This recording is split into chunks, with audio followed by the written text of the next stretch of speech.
하나님 말씀은 시편 103편 1절에서 5절까지 말씀입니다. 오늘은 2024년도 추수감사주일입니다. 지금까지 우리의 생명과 가정과 생업을 지켜주시고 또 오곡백과와 풍성한 양식을 주신 우리 하나님께 감사드립시다. 오늘 이 시간 예배를 통해서 우리 마음에 잃어버린 감사를 회복할 수 있는 시간이 되길 바랍니다. 출애굽기 23장 16절에 보면 수장절을 지키라. 이는 내가 수고하여 이룬 것을 연말에 밭에서부터 거두어 저장함이니라. 그렇게 말씀하고 있습니다. 이 수장절을 지키라 하는 이 수장절이 오늘 우리가 지키는 추수감사절인 것입니다. 그래서 오늘 이 말씀에 따라서 우리도 추수감사절을 지키게 됩니다. 우리에게 은혜를 베풀어 주신 하나님께 감사하며 경배와 찬송을 드릴 때 하나님이 기뻐하시고 더 큰 은혜와 복을 우리에게 주실 줄로 믿습니다. 오늘 제목이 하나님을 송축하라 하는 것인데요. 이 송축이라는 말은 우리가 일반적으로 사회에서 사용하지 않는 말입니다. 어떻게 보면 송축이라는 말은 하나님께 대해서 제한적으로 사용되는 단어라 이래 볼 수 있어요. 이 송축이라는 말은 히브리어의 바라크라고 하는 말인데 그 뜻은 무릎을 꿇다, 무릎을 꿇고 엎드려 절하다 하는 이런 뜻이 있습니다. 하나님 앞에 우리의 온 몸과 마음을 다해서 감사와 찬송을 드리는 것을 송축이라고 하는 것입니다. 그래서 성경에 이 송축이라는 구절들을 찾아보면은 그 송축의 대상이 항상 하나님과 하나님의 그 거룩하신 이름에 국한되어 있습니다. 또 송축의 내용을 보면 우리 삶 가운데 베풀어 주신 하나님의 은혜와 사랑에 감사하고 찬양하는 것입니다. 그래서 이 송축은 우리에게 베푸신 은혜와 사랑을 감사해서 끝나는 것이 아니고 한 단계 더 승화시켜서 그 감사한 마음이 찬양으로 하나님께 올려드려지는 것이 송축입니다. 감사의 차원에서 한 차원 더 높은 차원에 하나님께 드리는 것이 바로 이 송축이에요. 단순히 찬양하라 그런 것이 아닙니다. 그래서 우리에게 베풀어 주신 이 사랑과 은혜를 생각하며 하나님을 송축할 때 하나님이 기뻐하실 줄 믿습니다. 소프라노 가수 조수미 씨의 그 간정이 국민일보 신문에 실려 있는 것을 보았습니다. 2000년 11월 6일 서울 세종문화회관에서 SBS 창사 10주년 기념 공연으로 조수미 씨를 초청해서 공연을 하게 됐습니다. 오후 7시 30분부터 10시 반까지 2시간 동안 공연이 계속됐습니다. 공연이 끝나자 청중들은 열렬하게 앙코르를 외치면서 공연에 화답을 했습니다. 그래서 앙코르는 보통 한 곡하고 또 더 재앙코르 요청이 있을 때 한 곡 정도 더 하는 것이 일반적인 관례지 않습니까? 그런데 두 곡을 했는데도 관중들이 나가지 않고 계속 앵커를 외치니까 네 곡을 불렀어요. 그런데도 관중들이 일어서 나갈 생각을 하지 않고 앉아 있는 것입니다. 그래서 조수미 씨가 다시 무대로 올라가서 스태프에게 마이크를 달라고 해서 이런 말을 합니다. 제가 오늘 이처럼 뜨거운 환호를 받고 지금까지 외국에서도 왕성한 활동을 할 수 있었던 것은 모두 하늘에 계신 하나님 덕택입니다. 평소에 불러보고 싶었던 노래를 이 자리에서 한번 부르겠습니다 하고 다시 노래를 불렀는데 그것이 우리 찬송가 305장에 있는 나 같은 죄인 살리신 어메이징 그레이스였습니다. 연주를 맡은 수원시립교향악단과 사전에 조율이 안 된 것이기 때문에 연주를 할 수가 없었어요. 그래서 반주 없이 불렀습니다. 나 같은 죄인 살리신 주 은혜 놀라워. 잃었던 생명 찾았고 광명을 얻었네. 큰 죄악에서 건지신 주 은혜 고마워. 나 처음 믿은 그 시간 귀하고 귀하다. 이제껏 내가 산 것도 주님의 은혜라. 또 나를 장차 본향에 인도해 주시리 하는 이 찬양을 정말 그 아주 높은 소프라노 음으로 이렇게 불렀습니다. 무반주로 부르는 그 조용한 가운데서 울려 퍼지는 그 찬송은 더없이 감미로웠고 모든 청중들에게 감명을 주었습니다. 두 손으로 마이크를 잡고 이렇게 부르는 그 모습이 마치 기도하는 소녀 같았다, 그렇게 표현했습니다. 자기를 세계적인 소프라노 가수로 만들어주신 하나님을 송축하자 이 세종문화회관의 대극장을 꽉 메운 이 3,900여 명의 관객들이 모두 다 일어나서 큰 박수를 보냈습니다. 하나님을 송축하는 이 조수미 씨를 하나님이 보실 때 얼마나 기뻐하셨겠습니까? 자기에게 지금까지 베풀어 주신 그 은혜를 찬양에 담아서 하나님께 송축한 것입니다. 오늘 본문은 다윗이 하나님을 송축한 시입니다. 오늘 1절 말씀에 보면 내 영혼아 여호와를 송축하라. 내 속에 있는 것들아 다 그의 거룩한 이름을 송축하라. 이렇게 말씀하고 있습니다. 내 영혼아 내 속에 있는 것들아 여호와를 송축하라 하는 이것은 내 모든 것을 다해서 전 인격적으로 하나님께 감사하고 찬송하라는 것입니다. 하나님을 이렇게 송축하는 자는 첫째, 하나님이 베풀어 주신 모든 은택을 잊지 말아야 합니다. 하나님이 베풀어 주신 은택을 잊어버리면 하나님을 송축할 수가 없죠. 2절 말씀에 내 영혼아 여호와를 송축하며 그의 모든 은택을 잊지 말지어다 그랬습니다. 하나님이 베푸신 은혜를 잊어버리고 있는데 무슨 하나님께 감사할 것이 있으며 하나님을 어떻게 송축하겠습니까? 하나님을 송축하는 자는 은택을 기억하고 그 은택에 감사한 마음이 우러나와야 하나님을 송축할 수 있습니다. 우리가 매 주일마다 예배를 드릴 때 우리가 찬양을 부를 때 말이에요. 어떤 때는 가끔 그 찬양을 부르는 순간에 그 한 구절의 가사에 눈물이 왈칵 쏟아질 때가 있지 않습니까? 왜 그럴까요? 그 주간에 내게 일어났던 일들 가운데 그 가사가 마치 나를 대변해 주는 같은 그런 마음이 들 때 가슴이 뭉클해지고 눈물이 왈칵 쏟아지고 그렇게 되지 않습니까? 이런 마음으로 하나님을 찬양할 때 이게 송축이 되는 것입니다. 그냥 아무 감각 없이 마음에 아무런 그런 느낌도 없이 그저 그냥 찬양만 부르는 그런 찬양이라면 이건 하나님을 송축하는 것은 되지 않을 것이에요. 또 하나님을 찬양하는 것도 아닐 거예요. 그냥 노래일 뿐일 것입니다. 그러나 우리 마음이 온 마음을 다해서 내게 베푸신 은혜를 생각하며 감사한 마음으로 올려드리는 그 찬양이 하나님을 송축하는 것이 되는 것입니다.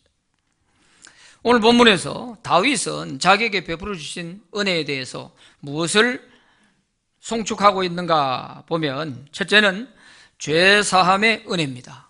두 번째는 모든 병을 고쳐주신 은혜입니다. 3절 말씀에 보면 그가 내 모든 죄악을 사하시며 내 모든 병을 고치시며 그랬습니다. 다윗은 자기의 모든 죄악을 용서해 주신 이 은혜에 대해서 하나님을 송축하고 또 자기가 병들어 정말 진액이 마르는 것 같은 그런 심각한 상태에도 있었잖아요. 시편 32편을 보면 마치 자기 뼈가 흔들린다, 골수가 말라가고 있다 하는 이런 표현들을 보면 얼마나 그가 하나님 앞에 이 병으로 인해서 어려운 상황에 놓여 있었나 하는 것을 알 수 있죠. 그런 가운데서도 주님이 다 고쳐주시고 회복시켜 주신 그 은혜에 대해서 하나님을 송축하고 있는 것입니다. 세 번째는 생명을 파멸해서 속량하신 은혜입니다.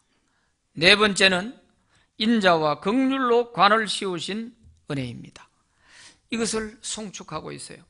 생명을 파멸해서 속량했다 하는 이것은 죽음에서 자기를 구원해 주었다 하는 그런 말씀이에요. 4절 말씀에 보면 내 생명을 파멸해서 속량하시고 인자와 긍휼로 관을 씌우셨다고 그랬어요.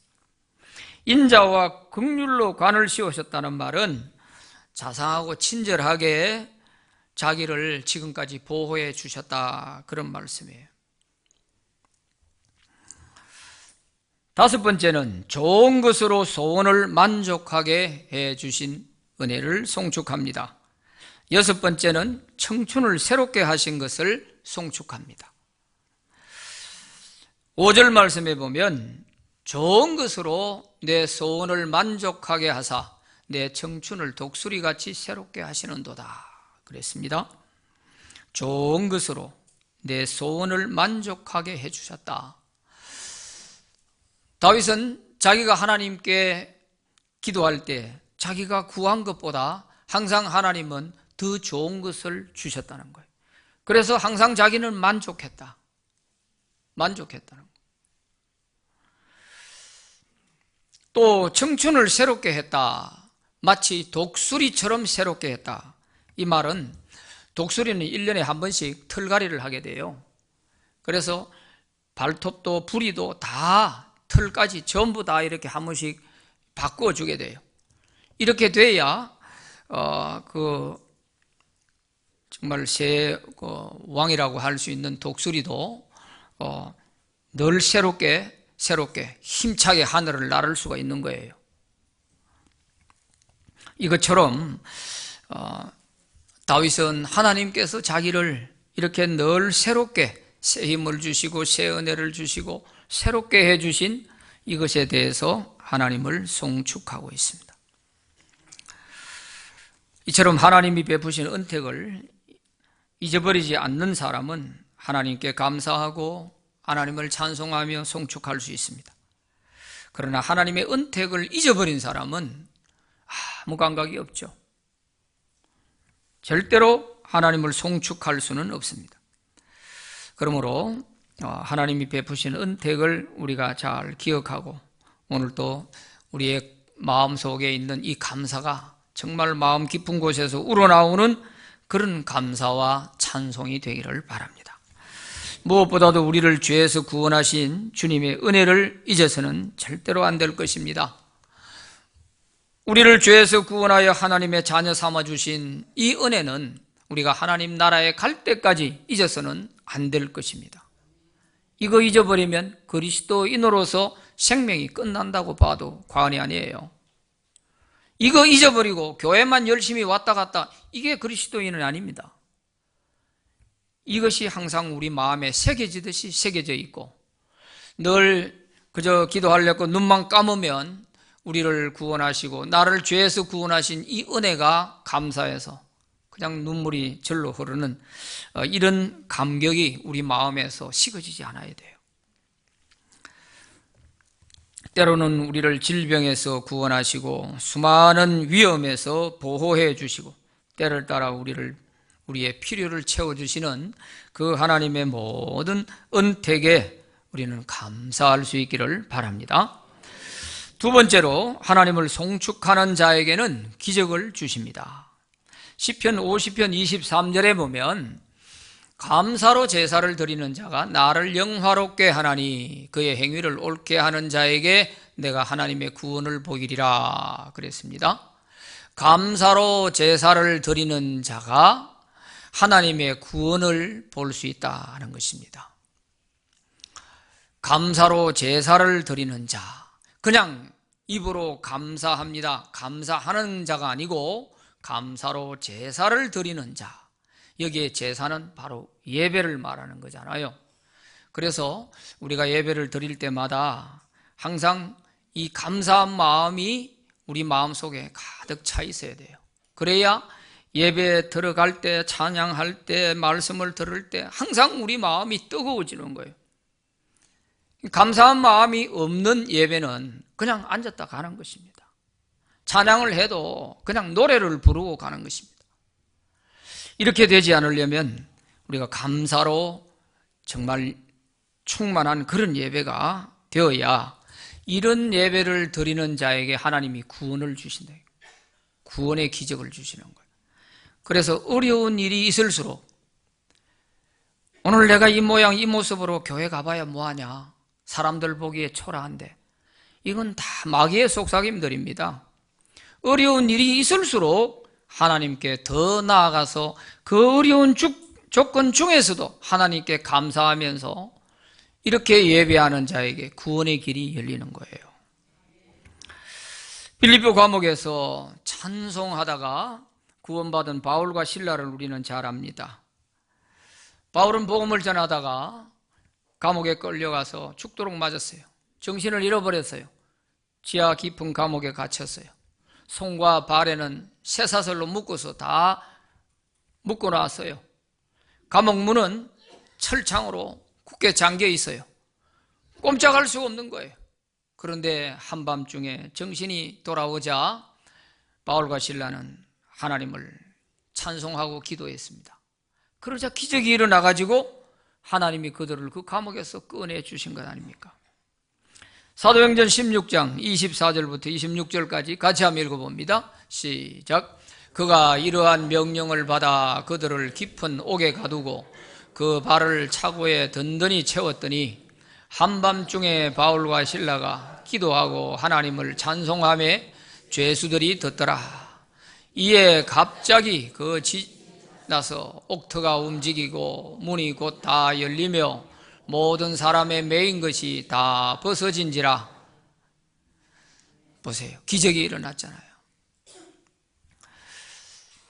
하나님께 기도하고 찬양했을 때 하나님이 이 찬양을 기쁘게 받으시고 기적을 주신 거예요. 죄를 지은 것도 아니고 나쁜 짓 하다가 끌려간 것도 아니고 그야말로 하나님이 하라는 복음 전하다가 잡혀가서 죽도록 맞고 이신제가 됐는데 어떻게 그 감사가 나오고 어떻게 찬송이 나오겠습니까? 그런데도 바울과 실라는 하나님을 찬송했다 그랬어요. 이거는 찬송에 그친 것이 아니고 하나님을 송축하는 것이 된 거예요. 그래서 하나님이 기적으로 그들을 풀어주신 거죠. 고난 중에도 하나님을 찬송한 욥을 우리는 잘 압니다. 하루아침에 재산이 다 날아갔어요. 10자녀가 집이 무너져서 다 깔려 죽었어요. 아내는 욥에게 그래도 당신이 하나님 믿냐? 하나님 믿는 사람이 이럴 수 있냐? 하나님 저주하고 죽으라 하면서 저주하고 도망가 버렸어요. 몸에는 병이 들었어요. 머리끝부터 발끝까지 성한 곳이 없었어요. 사람이라고 형용하기 어려울 정도로 잿더미에 앉아서 기와 조각으로 자기 몸을 긁고 있는 이런 신세가 됐어요. 이런 처지에서도 욥은 얼굴을 땅에다 대고 하나님을 찬송했습니다. 원망을 해야 될 것 같은데 하나님은 어리석게 욥이 하나님을 원망하지 않고 찬송했다 그랬어요. 욥기 1장 21절 22절 같이 한번 읽어봅니다. 시작. 이르되 내가 모태에서 알몸으로 나와 싸운즉 또한 알몸이 그리로 돌아가올지라. 주신 이도 여호와시요 거두신 이도 여호와시오니 여호와의 이름이 찬송을 받으실지니이다 하고 이 모든 일에 욥이 범죄하지 아니하고 하나님을 향하여 원망하지 아니하니라. 아멘. 여호와의 이름을 찬송받으실지어다.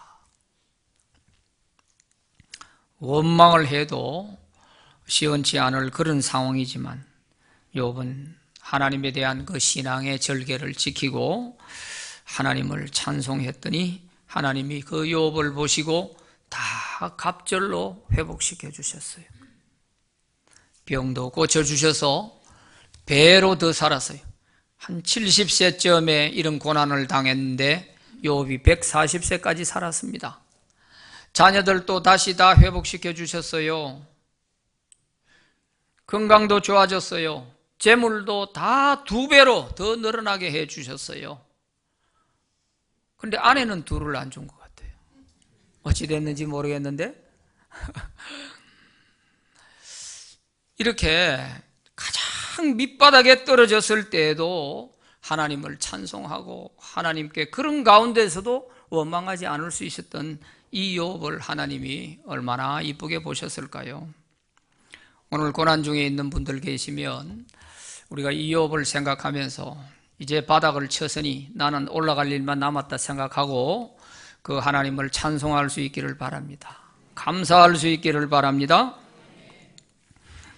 위기 가운데서 하나님을 찬송하니까 그 위기에서 하나님이 구원해 주셨어요. 감사로 제사를 드리는 자가 나를 영화롭게 하고 내가 구원을 보여주리라 했지 않습니까? 이 여호사밧은 유다의 4대 임금으로서 나라의 큰 위기를 맞이했어요. 모압과 암몬 사람들이 연합군을 만들어가지고 유다를 쳐들어온 것입니다. 도저히 막아낼 길이 없는 거예요. 여호사밧이 기도했습니다. 그러자 하나님께서 야하시엘이라고 하는 사람을 감동시켜서 그를 통해서 하나님의 말씀을 전해주십니다. 이 전쟁은 두려워하지 마라. 이 전쟁은 내게 속한 것이지 너희들이 할 전쟁이 아니다. 내일 아침에 너희들은 저 적진을 향해서 마주 나가거라 하고 일러주십니다. 그러자 여호사밧은 그 하나님의 말씀을 의심하지 않고 믿고 받아들이면서 하나님을 찬송했습니다. 그래서 이스라엘 유다 백성들 가운데 찬양을 잘하는 사람들을 뽑아가지고 거룩한 예복을 해 입히고 그래서 군대 앞에다가 제일 앞에 세워서 찬송을 하면서 적진을 향해서 나아갔는데 그 적진에 도착해 보니까 적군들이 다 죽어 있고 시체가 온 땅에 산더미처럼 쌓여 있는 거예요. 어떻게 해서 그렇게 됐나? 성경에 그 이유를 밝혀놓고 있는데 바로 이 찬양대가 찬양을 시작할 그때에 하나님은 적진 가운데다가 복병을 일으켜가지고 자기들끼리 무엇 때문인지 모르지만 자기들끼리 치고받고 싸워가지고 다 죽어버릴 거예요. 한 사람도 도망가지 않고 다 죽었어요. 그 시체가 널브러져 있는 것입니다. 역대하 20장 22절부터 24절까지 같이 읽어봅니다. 시작. 그 노래와 찬송이 시작될 때에 여호와께서 복병을 두어 유다를 치러 온 암몬 자손과 모압과 세일산 주민들을 치게 하심으로 그들이 패하였으니 곧 암몬과 모압 자손이 일어나 세일산 주민들을 쳐서 진멸하고 세일 주민들을 멸한 후에는 그들이 서로 쳐 죽였더라. 유다 사람이 덜 망대에 이르러 그 무리를 본즉 땅에 엎드러진 시체들 뿐이요 한 사람도 피한 자가 없는지라. 아멘. 놀라운 기적이 일어났어요.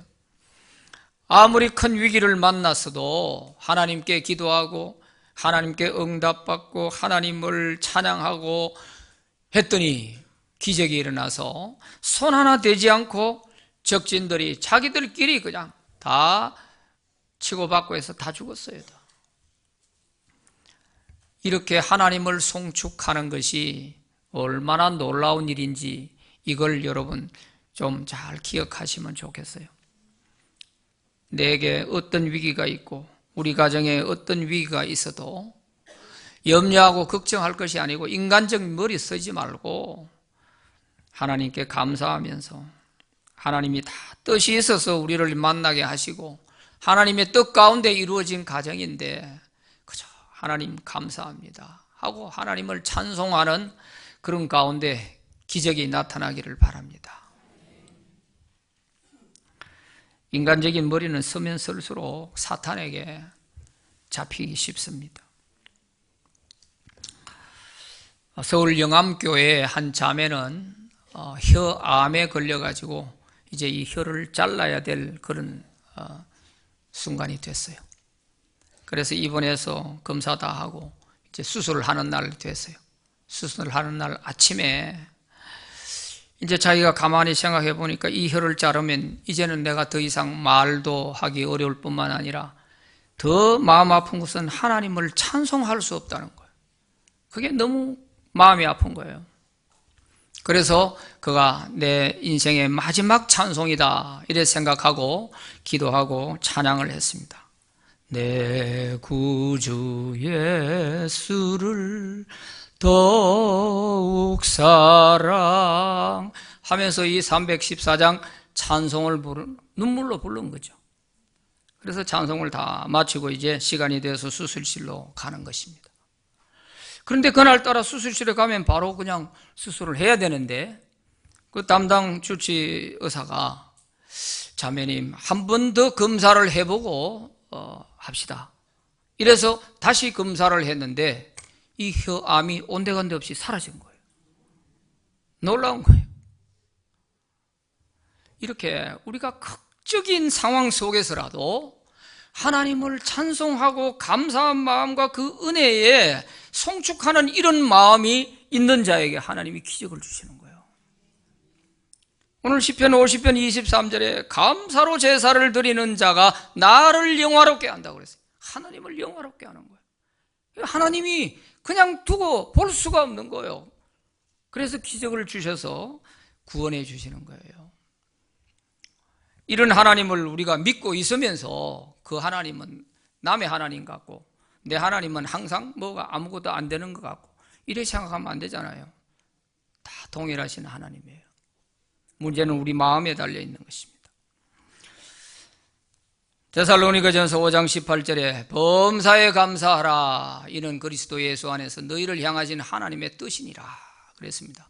어떤 경우에서든지 좋을 때도 안 좋을 때도 어려운 중에도 내 인생의 바닥을 치는 순간에도 감사할 수 있는 마음을 가지면 마음에 여유가 생기고 내 신앙의 중심이 흔들리지 않습니다. 그러나 원망이 터져 나오면 그때부터는 내가 실패의 길로 가는 길이에요. 그래서 어떤 상황이든 그 상황은 항상 똑같습니다. 그러나 거기에서 내가 원망 쪽으로 가면 실패의 길로 가는 것이고 감사 쪽으로 가면 성공의 길로 가는 거예요. 어떤 길을 선택해야 할지 하는 것은 우리에게 달려있는 것입니다. 세 번째로 하나님을 송축하는 자는 겸손하게 됩니다. 하나님이 베푸신 은혜를 알고 감사하고 찬송하는 사람이 어떻게 교만할 수 있겠습니까? 모든 것이 하나님이 베푸신 은혜라고 고백하는데 어떻게 교만이 되겠어요? 교만은 하나님이 하신 것이 아니고 내가 잘해서 다 잘됐다, 내가 열심히 하고 내가 잘해서 이렇게 성공한 것이다, 요 생각이 바로 교만이고 요 생각이 하나님으로부터 멀어지게 되는 거예요. 그러니까 거기에 자신감을 얻어가 나는 무엇이든지 할 수 있어, 무엇이든지 하면 돼, 쓸데없는 이런 자만심 가지고서 하다가 넘어지는 거예요. 우리 그리스도인이 넘어지는 이유는 딱 한 가지입니다. 교만 때문이에요. 교만 때문에. 교만하면 하나님이 그를 버리세요. 하나님이 버리면요, 하나님 버린 사람을 사탄이 그냥 놔두지 않습니다. 그때 얼른 집어삼키는 거예요. 왜? 하나님이 줄이 끊겼거든. 그러니까 사탄이 집어삼키기가 너무 좋은 거 아니에요? 그래서 우리가 감사할 때는 하나님을 붙잡고 있는 줄이 있지만 원망하기 시작하면서부터 하나님의 줄이 끊어지기 때문에 그건 사탄의 밥이 되는 거예요. 사울 왕이 그랬지 않습니까? 그가 왕이 되고 겸손했을 때는 승승장구했습니다. 전쟁에 나가면 다 이겼어요.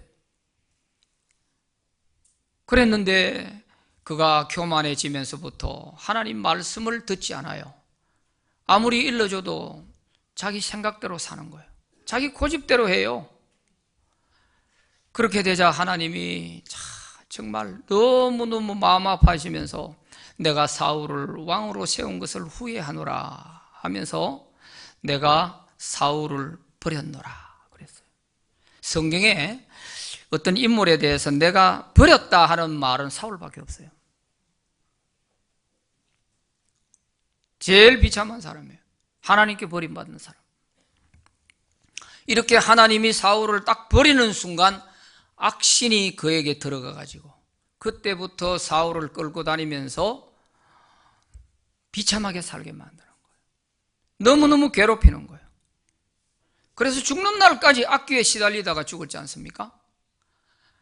그럼 너무 고통스러울 때는 때로는 신하들의 요청으로 찬양 잘하는 사람 데려다가 찬양을 하게 합시다. 이래가지고 다윗을 불러와가지고 다윗이 악기를 들고 찬양을 할 때는 악기가 떠나가고 사울이 상쾌하게 되었더라. 그렇게 성경에 기록되어 있어요. 찬양을 할 때 악기가 떠나가고 상쾌하게 됐어요. 그런데 찬양이 멈춰지고 다윗을 죽이려고 하니까 그 악기가 다시 사울에게 들어가서 계속 괴롭히는 거예요. 그럴 것 같으면 우리가 조금만 기본적으로 생각해도 내가 살기 위해서라도 이 다윗을 내가 사랑하고 내 옆에다 둬야 되겠다, 이런 생각이 들 거 아닙니까? 그런데도 그렇지 않아요. 시기와 미움과 질투를 가지고 끝까지 다윗을 죽이려고 하는 거예요. 심지어는 다윗을 죽이기 위해서 자기 딸을 미끼로 줘가지고 내 사위 삼겠다 해가지고 그래서라도 다윗을 죽이려고까지 했다니, 이게 제정신이 아니잖아요. 귀신 들린 자가 맞잖아요. 이렇게 악귀에게 시달리다가 결국 죽음을 맞이하게 됐죠. 교만 때문에 그렇습니다. 교만 때문에.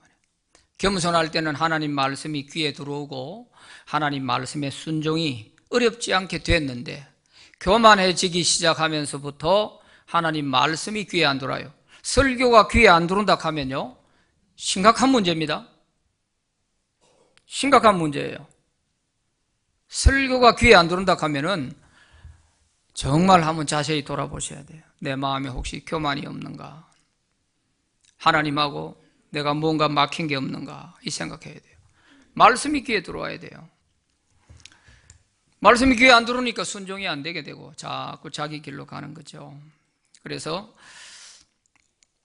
우리가 겸손한 복을, 하나님을 송축하는 자는 왜 감사한 마음이 있고 감격이 있고 은혜가 넘치고, 왜 하나님이 베푸신 은혜를 아니까 교만할 수가 없죠.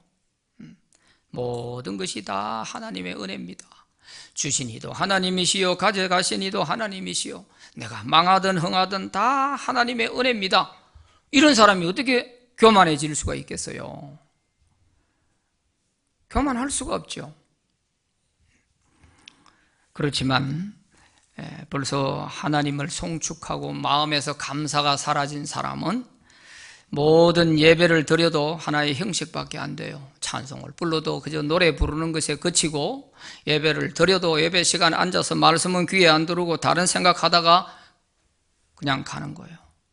참 너무 서글픈 일 아니겠습니까? 야고보서 4장 6절 말씀 같이 읽어봅니다. 시작. 방송실 졸고 있어요?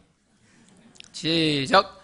그러나 더욱 큰 은혜를 주시나니 그러므로 일러서되 하나님이 교만한 자를 물리치시고 겸손한 자에게 은혜를 주신다 하였느니라. 아멘. 교만한 자는 하나님이 물리치시는 거예요. 하나님이 멀리한다는 거예요.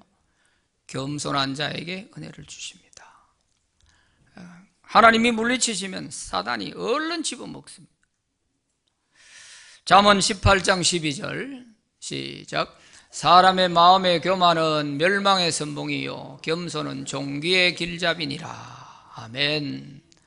교만하면 망하는 지름길이에요. 겸손이 존귀한 사람이 되는 아주 지름길이 되는 거죠. 이제 우리는 항상 하나님을 송축합시다. 몸과 마음을 다해서 하나님을 송축합시다. 그저 노래 부르지 마시고 하나님을 송축하는 찬양이 되기를 바랍니다. 그래야 할 때 하나님은 우리에게 더 귀한 은혜와 복을 많이 주실 줄로 믿습니다. 기도합시다. 하나님 아버지 감사합니다. 올 한 해를 지나오는 동안 돌아볼 때 하나님께서 굽이굽이 우리 인생의 굽이마다 은혜를 주셨고 고난 중에서도 이기게 하셨고 구원의 길을 주셨고 질병 중에서도 회복하는 은혜를 주셨고 어려운 물질 사정에서도 하나님이 다 살 길을 열어주셨습니다. 하나님께서 지금까지 인도하신 에베네셀의 그 하나님을 찬양하며 송축합니다. 예배 때마다 우리 마음속에 감사가 넘치고 찬양할 때 그 찬양이 감사를 담은 하나님을 송축하는 것이 되게 하여 주옵소서.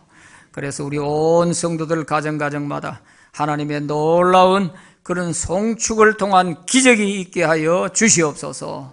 지금도 고난 중에 있는 성도들이 계시면 하나님께서 우리 마음에 먼저 감사부터 회복하고 하나님을 송축하는 가운데 문제가 해결되는 역사가 있게 하여 주옵소서. 고난이 변하여 복이 되게 하시고 화가 변하여 복이 되는 역사가 있게 하여 주시옵소서. 오늘 특별히 추수감사주의를 맞이해서 강단 장식을 위해서 또 이처럼 많은 과인들로 강단을 장식케 하여 하나님을 송축하는 귀한 성도의 가정이 있습니다. 하나님께서 기억하시고 복의 복을 많이 내려 주시옵소서. 그 가정에 하나님을 송축하는 자의 기적이 나타나게 하여 주옵소서. 병든 자가 고침받게 하시고 문제가 해결되는 역사가 일어나게 하여 주시옵소서. 주 예수 그리스도 이름으로 기도하옵나이다. 아멘.